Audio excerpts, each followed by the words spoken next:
yang namanya PGRI Jawa RI ini adalah organ BUMN daripada pemerintah pusat. Perhutani juga tentunya di bawah Kementerian KK adalah organ pemerintah pusat, kan gitu. Masalah tanah pengganti saya kira yang berputar-putar dan sebagainya, saya mendorong untuk diselesaikan di tingkat pusat. Karena ini masalah satu hal yang memang menjadi suatu koloni, kan gitu. PGRI Jawa tidak sah, tanah pengganti dan sebagainya. Saya pemerintah daerah tentunya berkaitan dengan menjalankan pemerintahan yang pertama dasar yuridis, kewenangan, urusan dan sebagainya itu diatur oleh undang-undang tentang pemerintahan, diturunkan PP dan sebagainya. Maka konsepsi yang sekarang sampai dengan hal tadi turunnya yuridis putusan mahkamah konstitusi, lalu digugat lagi kedua kalinya, ditolak lagi oleh pengadilan, digugat lagi itu ditolak dan sebagainya. Pemerintah daerah tentunya dalam kaitan ini adalah konsep hukum kita artinya aku sementara, yaitu HGU 2 ini adalah milik PGRI Jawa. Itu legalitas kan di luar sekalian.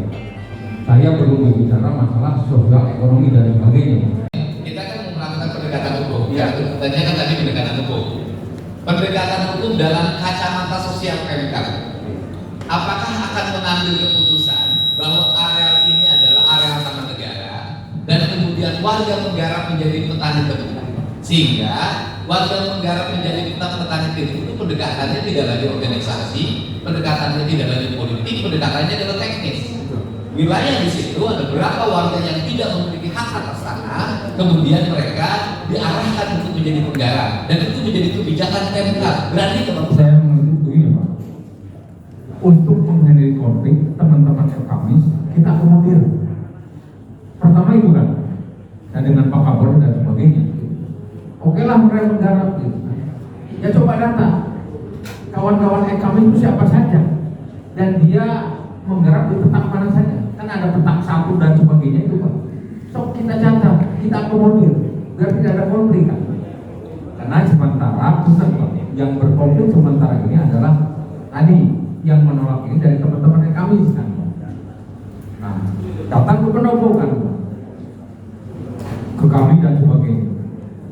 Bapak-bapak sudah tahu nggak yang berkaitan dengan program kemitraan seperti apa? Dereng Pak, buruk Pak, belum gitu kan gitu Pak. Ya udah kalau gitu mah kita adakan aja sosialisasi dulu gitu kan Pak. Biar mereka paham. Barangkali mereka itu tidak paham program kemitraan gitu kan. Semua yang di ruangan di Pendopo yang itu katanya belum ada sosialisasi. Maka terakhir kami adakan dengan dengan didukung oleh Pak Kapolri dan saya menggunakan struktur yang ada di kecamatan dan desa untuk mengadakan sosialisasi. Tapi lagi-lagi gitu kan teman-teman kami setelah dikatakan sosialisasi belum tuntas sudah menolak. Ya udah Pak. Nah sekarang pertanyaannya begini Pak, jadi memang rumit Pak. Ketika kami ingin melakukan untuk mengakomodir Kamis ini yang menolak ini sulit untuk didata karena kami sendiri memastikan ada yang tidak memberikan data ke kami gitu kan. Nah sementara para buruh Pak, kalau mau adil yang masyarakat desa penyangga kami kan yang berdekatan dengan HGU yang langsung dengan HGU yang kena dampak, bukan masyarakat yang jauh-jauh kan gitu Pak. Nah sekarang sudah daftar Pak. Tadi yang disampaikan oleh Pak Dirut dan sebagainya adalah daftar list yang akan mendaftar dari masyarakat desa penyangga maupun yang bukan desa penyangga tapi identitas sudah jelas dan mau kemitraan kan gitu Pak. Nah kalau secara hukum kan gampang Pak. Mau disewakan ke mana, mau dimitrakan ke mana secara legal kan itu adalah PGRI Jawa. Tapi bagaimana kami mengalami jangan sampai ada konflik dan tadi yang dikatakan oleh Pak Dedi berkeadilan sosial. Ya udah kalau itu kalau misalnya sekarang di data tidak ada hal yang mengaku dan sebagainya, ya udah masyarakat desa penyangga yang mau kemitraan, ya udah sekarang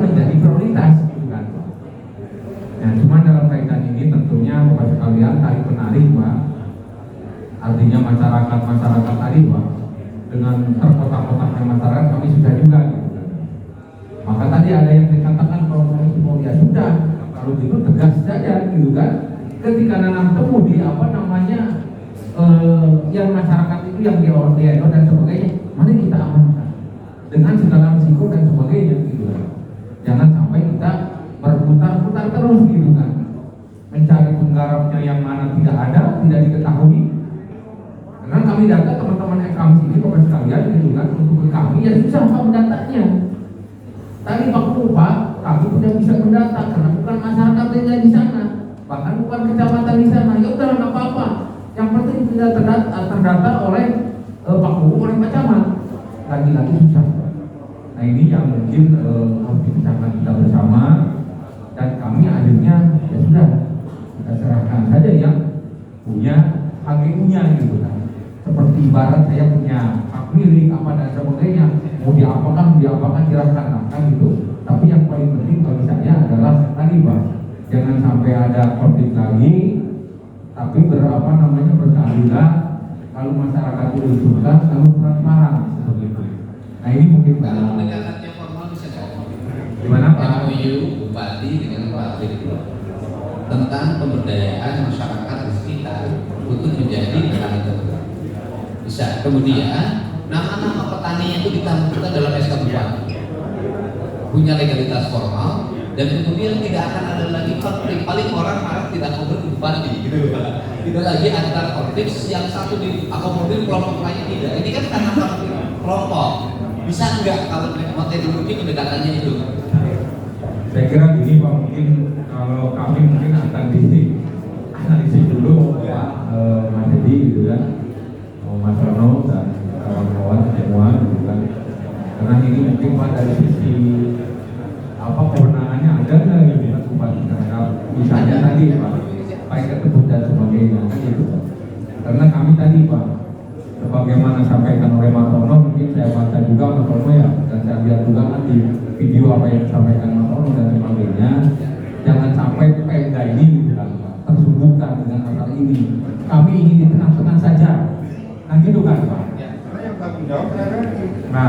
Nah itu Pak, yang terkait Pemda hanya mendorong saja. Kalau toh misalnya konflik kita hindari bersama-sama, kan gitu Pak. Karena Bupati tentunya kan punya kewajiban Pak untuk mewujudkan keamanan dan ketertiban di daerahnya dengan yang didukung tentunya oleh ini. Lalu yang kedua, ya tentunya kalau misalnya program pemerintahan ini sangat menguntungkan bagi masyarakat, silahkan sosialisasikan secara masif, gitu kan Pak. Beri pencerahan kepada masyarakat dan gitu Pak. Nah yang berkaitan dengan masalah tadi Pak, ketika penanaman, kan yang dikhawatirkan sekarang penanaman Pak. Ketika akan menanam dan sebagainya, datang beberapa orang bawa kulit, bawa korok dan sebagainya, ini yang tidak diinginkan. Nah, jaminan keamanan ini juga sangat penting gitu kan. Ketika opsi itu misalnya dipilih oleh kami, ya sekarang misalnya udah kalau gitu mah masyarakat desa penyangga saja yang punya kepentingan terdekat, misalnya kan gitu. Kalau yang diakomodir, yang datang misalnya bukan daerah penyangga, kecamatan juga nggak apa-apa. Yang paling penting muncul ke kami gitu kan, didata oleh kami, masuk program kemitraan. Ketika menanam di lahan tersebut, ya mari kita amankan sama-sama. Jangan misalnya ada kepentingan yang lain Pak, kepentingannya hanya bagaimana kita mensejahterakan masyarakat dan menyelesaikan konflik secara permanen. Saya kira gitu mungkin. Saya dari Kamis Pak, dari 2014 Kamis. Malah saya yang menghancurkan 2008 sektor saya orangnya. Dan Kamis Tulen. Terima kasih atas kunjungan dari DPR RI Komisi 4 yang datang ke pabrik gula dan 7.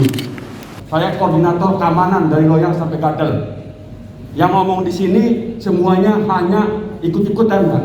Saya orangnya, Nono Madani. Mesbol dipanggilnya. Dan gugatan saya pun ada namanya di pengadilan. Kalau ingin selesai masalah ini Pak, ini ada namanya di pengadilan. Semuanya yang garap padi itu oknum Pak.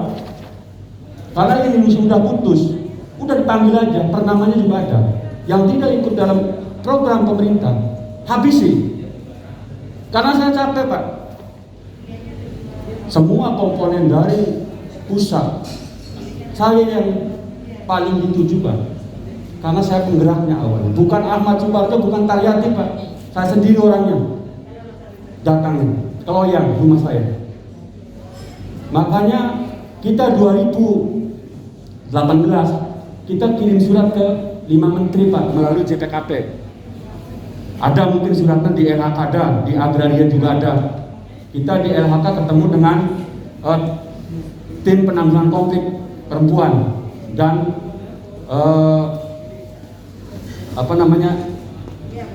banyak lah yang ketemu. Terus Agraria dan staf presiden juga. Dan kita ketemu dengan Komisaris RRI Pak Yamin, waktu itu almarhum. Dia menyarankan silakan tanah dikelola, tapi dengan catatan nanam tebu. Tanggal 19 karena tidak boleh diunggah dengan RI 1 di Gedung Juang. Kalau memang ingin nanam padi, HGU-nya harus dicabut dulu. Itu pun tidak akan diberikan kepada masyarakat karena tanah itu dikuasai oleh negara. Itu kata RI 1. Makanya kalau ingin mengelola, silakan ikuti program daripada pemerintah. Dan saya harapkan Bapak itu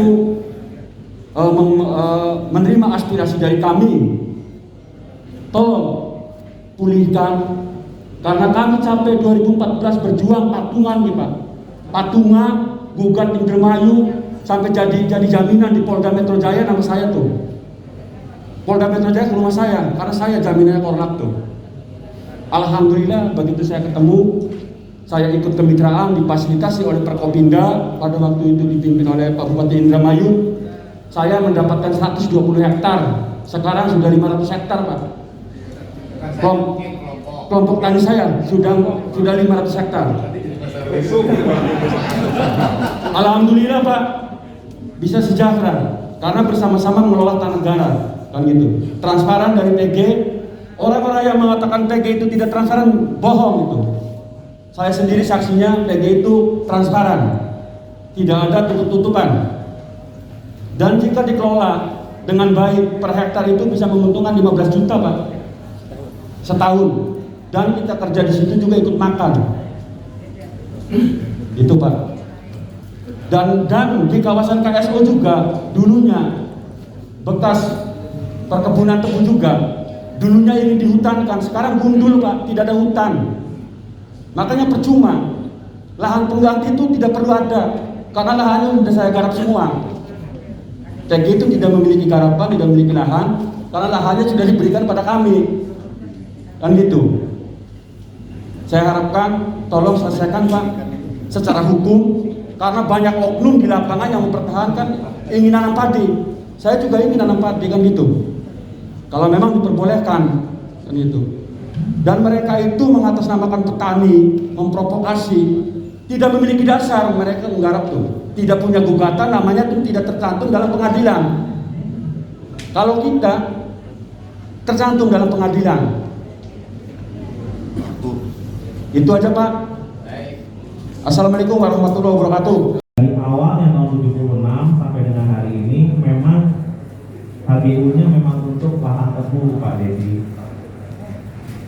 Yang kami tekankan sebagai pengurus baru setahun ini adalah fokus kepada kesejahteraan petani, Pak. Jadi apa yang dikerjakan oleh direksi di Raja Wali 2 sebagai anak perusahaan dari RRI Group, itu kalau kita lihat mulai dari awal itu 90.000 ton produksinya gula, turun sampai ke 30.000 ton. Kemarin 1-2 tahun terakhir rebound, mulai naik gitu. Artinya BBT, bahan baku tebu yang dihasilkan oleh teman-teman petani penggarap yang ada di sini meningkat kembali. Berarti ada upaya dari direksi yang lama, direksi both antara RRI dan anak perusahaan melakukan kegiatan ini secara terus-menerus sustain untuk mengambil kembali lahan yang ada, Pak. Dan melibatkan tadi mungkin bapak-bapak yang ada termasuk teman-teman dari FKM.